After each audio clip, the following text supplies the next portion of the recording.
L'onction du Saint-Esprit n'est pas le privilège exclusif de ceux que nous classons parmi les serviteurs de Dieu, pasteurs, évangélistes, missionnaires.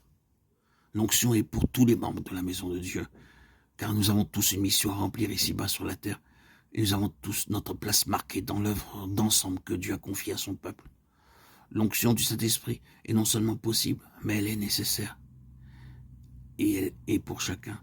Elle est indispensable à l'accomplissement de notre vocation, car quelle que soit la part que Dieu nous ait faite en matière de vocation terrestre, il y a une vocation céleste distincte pour chacun de nous. Cachée sous les dehors quelconques d'un travail sans apparence, il y a quelque chose qui est de Dieu dans notre vocation terrestre, quelle qu'elle soit, pourvu naturellement que nous ayons laissé Dieu nous choisir notre lot. Nombreux sont à cet égard les enfants de Dieu qui ont fait l'expérience suivante. Placés par des circonstances dans une situation qu'ils n'auraient jamais choisie, liée à une tâche qui allait à l'encontre de toutes leurs aspirations et à laquelle ils ont maintes fois cherché à échapper, incapables de résister à la main de Dieu qui les avait conduits là et qui les y maintenait.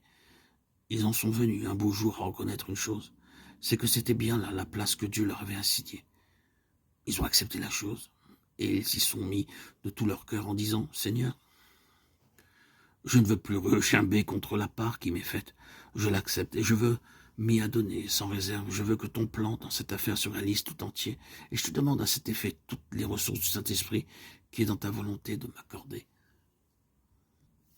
Ils ont découvert alors qu'un fragment du dessein éternel de Dieu, qu'ils n'auraient jamais pu réaliser ailleurs, se trouvait lié à leur présence là et à leur acceptation de cette situation. La grande difficulté est ici.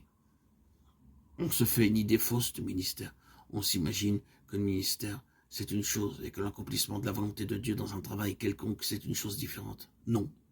Le ministère, si c'est Dieu qui dirige notre vie, c'est ce que le Saint-Esprit nous rend capable de faire dans n'importe quelle sphère et dans n'importe quelle occupation. Ce sont là des remarques d'un caractère général, mais qui ne sont pas sans importance. Si nous voulons aborder avec profit ce sujet de l'onction, car beaucoup d'enfants de Dieu, j'en ai bien peur, l'onction du Saint-Esprit est un sujet qui éveille dans leur pensée toutes sortes de notions fausses, comme s'il y avait dans l'œuvre de Dieu des cloisons étanches. L'onction étant réservée à ceux qui sont, suivant l'expression courante, dans le ministère ou dans la mission, et qui font des réunions. Il n'en est rien, mes amis. Quel que soit le travail auquel Dieu vous ait appelé, quelle que soit la part qui vous soit échue dans son Église, l'onction est pour vous à la place où vous êtes. Amen. Ainsi soit-il. Intégrez cette notion là où vous êtes, c'est là où Dieu veut que vous soyez.